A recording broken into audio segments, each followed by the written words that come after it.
اور پھر آقا نے روتے روتے فرمایا کاش آج میری ماں زندہ ہوتی اور میں لوگوں کو نماز شب پڑھا رہا ہوتا اور اس میں سورہ فاتحہ کی تلاوت کر رہا ہوتا، پھر میری ماں کو میرے ساتھ کوئی کام یاد آ جاتا، میری ماں دروازے کی چلمن کو سرکا کے کہتی ابنی محمد، میرے بیٹے محمد میری بات سنو۔ فرمایا لوگو میں اپنی نماز توڑ کے پہلے ماں کی بات کو سن لیتا۔ یہ ماں ہے جس کی محبت کو مصطفیٰ کریم نے بھی محسوس کیا ہے۔ اونچی مسندوں پہ بیٹھنے کا وہ مزہ نہیں جو ماں کے قدموں میں بیٹھنے کا مزہ ہے۔ اور وہ کیا کہا تھا خورشید گیلانی نے، وہ کہتا ہے کہ 5 اسٹار ہوٹلوں میں کھانا کھانے میں وہ لطف کہاں جو چولہے پہ پاس بیٹھ کے ماں کے ہاتھوں سے پکی ہوئی چپاتیاں کھانے میں مزہ ہے، اور عالی جناب حضرت صاحب اور اعلیٰ اور بھاری اور بھرکم لفظ سننے میں اور گارڈ آف آنر کا معائنہ کرنے میں وہ لذت کہاں ہے جو ماں کے اوئے ببلو کہنے کے اندر رکھا گیا ہے۔ ماں جب بولتی ہے تو اس کے لہجے میں جبریل بولتا ہے، ماں جب مسکرا کے دیکھ لیتی ہے تو لگتا ہے جنت کی ساری کلیاں کھل اٹھی ہیں۔ ایک شخص نے سین حرم میں اپنی ماں کو اپنے کندھوں پہ سوار کرا کے طواف کروایا اور پھر حضور کی خدمت کے پاس میں حاضر ہوا، عرض کی حضور میں نے کہ اپنی ماں کا حق ادا کر دیا ہے، کہا تو اس کی ایک مسکراہٹ کا بدل نہیں دے سکا۔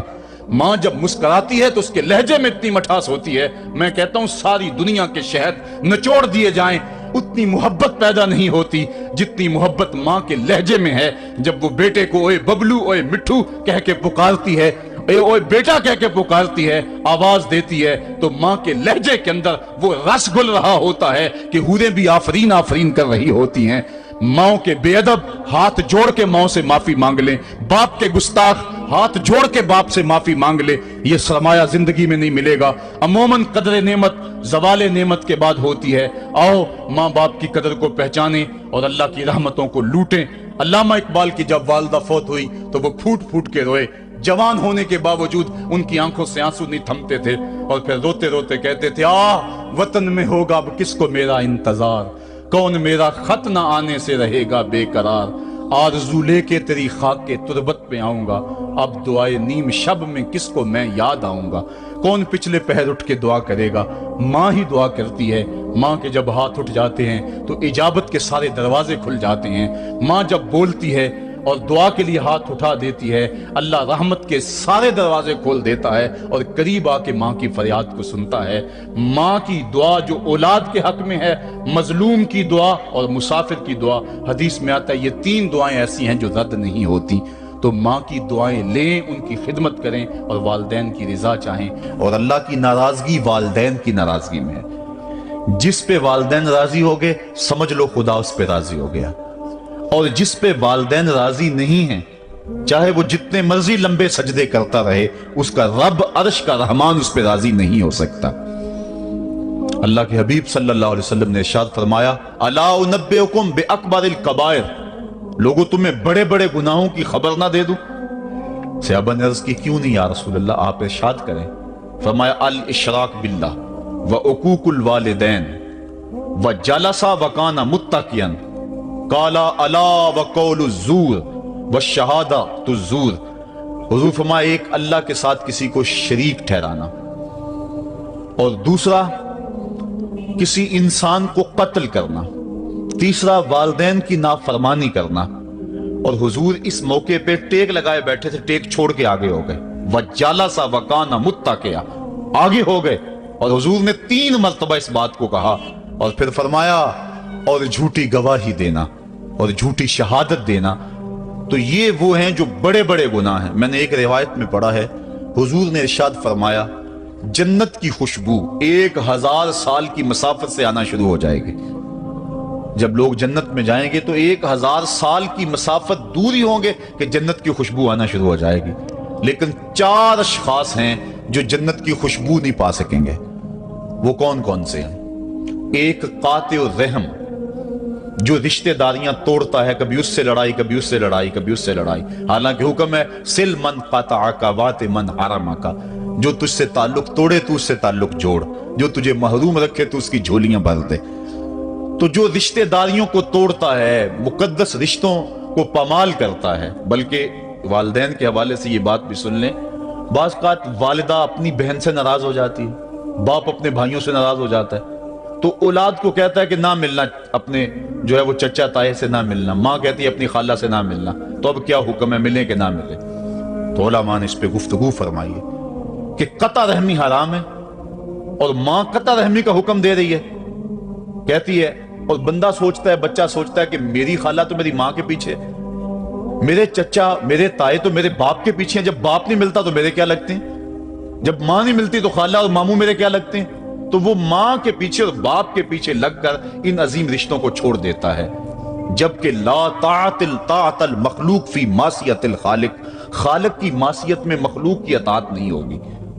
تو جو یہ چیزیں ہیں قطع رحمی نہیں کی جائے گی۔ علماء نے یہاں طریقہ یہ بیان کیا ہے کہ والدین سے چوری ملے تاکہ ان کا بھی دل نہ دکھے لیکن ان سے تعلق نہ توڑے، چونکہ قطع رحمی کے زمرے میں نہ آئے۔ تو 4 اشخاص ہیں قیامت کے دن جو جنت کی خوشبو بھی نہیں پائیں گے، ان میں سے قطع رحمی کرنے والا، دوسرا بوڑھا زانی، اور تیسرا تکبر کی وجہ سے ٹخنوں سے نیچے شلوار لٹکانے والا، اور چوتھا والدین کی نافرمانی کرنے والا۔ حضور فرمایا یہ 4 اشخاص ایسے ہیں کہ جو جنت کی خوشبو بھی نہیں پائیں گے۔ اور ایک اور 4 اشخاص کی کہانی سنو۔ حضور نے ارشاد فرمایا، اے عمر، اگر مجھے لوگوں کے سست ہو جانے کا ڈر نہ ہو تو میں تمہیں یہ بات کہوں کہ اس خبر کو جا کے گلی بازاروں میں بتا دو اور 4 اشخاص کی جنت کی گواہی دے دو کہ انہیں جنت میں جانے سے کوئی شے نہیں روک سکتی۔ عرض کی حضور کون کون؟ فرمایا ایک وہ عورت جس نے اپنی ساری محبتیں اپنے خامد پہ نچھاور کر دیں اور وہ اس حال میں مری کہ اس کا خامد اس پہ راضی تھا، جنت میں جانے سے اس کو کوئی شے نہیں روک سکتی۔ اور دوسرا وہ شخص جس کے بچے زیادہ ہیں، ذرائع آمدنی تھوڑے ہیں، لیکن اس نے اپنے بچوں کے پیٹ میں حرام کا لقمہ نہیں جانے دیا، محنت کرتا رہا، اوور ٹائم لگاتا رہا، مزدوری کرتا رہا اور اپنے بیٹوں کے لیے رزق حلال کی تلاش میں رہا۔ وہ بوڑھی کمر پہ بوریاں اٹھا اٹھا کے کام کرتا تھا اور اپنی کثیر اولاد کی پرورش کے لیے اس نے محنتیں بلی کی اور ان کو حرام کا لقمہ نہیں کھلایا۔ فرمایا قیامت کے دن اس کو بھی جنت میں جانے سے کوئی شے رکاوٹ نہیں پیدا کر سکتی۔ اور تیسرا حضور نے فرمایا وہ شخص کہ جو اپنے والدین کے ساتھ حسن سلوک کرے اور اس کے والدین اس پہ خوش ہوں، اس پہ راضی ہو جائیں۔ اور چوتھا وہ شخص کہ جس نے ایسی سچی توبہ کی کہ گناہوں کی طرف پلٹنا اس کے لیے اتنا مشکل تھا جس طرح جانور کے تھن سے نکلا ہوا دودھ واپس نہیں جا سکتا، وہ گناہوں کی دنیا میں دوبارہ نہیں جا سکتا۔ تو یہ فرمایا یہ 4 شخص ایسے ہیں عمر، اگر اس بات کا ڈر نہ ہو کہ لوگ سست پڑ جائیں گے تو ان 4 اشخاص کے بارے میں شہادت دے دو کہ یہ دنیا پہ چلتے پھرتے جنتی۔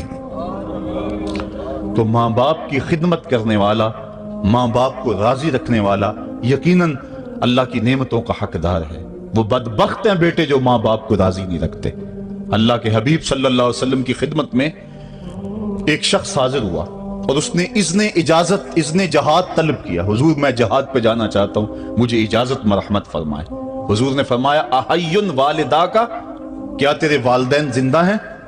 کالا نعم، عرض کی ہاں حضور میرے والدین زندہ ہیں۔ کالا ففیہما فجاہد، کہا جا ان کی خدمت کر، یہی تیرا جہاد ہے۔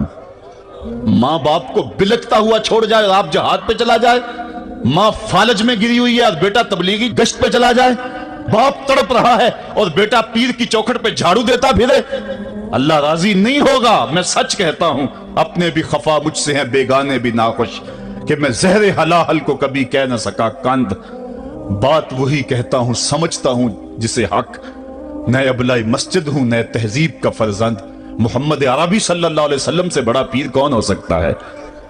لیکن حضرت وہ ویسے کرنی نہیں آ رہے۔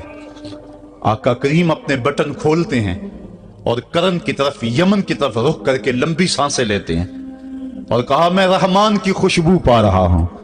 ایک دن صحابہ نے پوچھا بندہ نواز جس کے لیے تڑپتے ہو، جس کی ٹھنڈی ہوائیں آپ کو آ رہی ہیں، وہ آپ کا بڑا پیار کرنے والا ہے؟ کہا ہاں میرے سے بڑی محبت کرتا ہے۔ تو کہا پھر اتنی محبت کرتا ہے تو یمن تو دور نہیں ہے، بلال حبش سے آ گیا، سلمان فارس سے آ گیا، سہیب روم سے آ گیا، اور وہ یہاں یمن سے نہیں آ سکا؟ فرمایا اس کی بوڑھی اور نابینا ماں ہے جس کی خدمت اس کو نہیں آنے دیتی۔ اللہ اکبر۔ اب حضرت اویس کرنی نہیں آئے لیکن خیر التابعین کہلائے، آئے نہیں لیکن حضور ان کی یاد میں تڑپ رہے ہیں۔ اللہ، بلکہ حضور نے فرمایا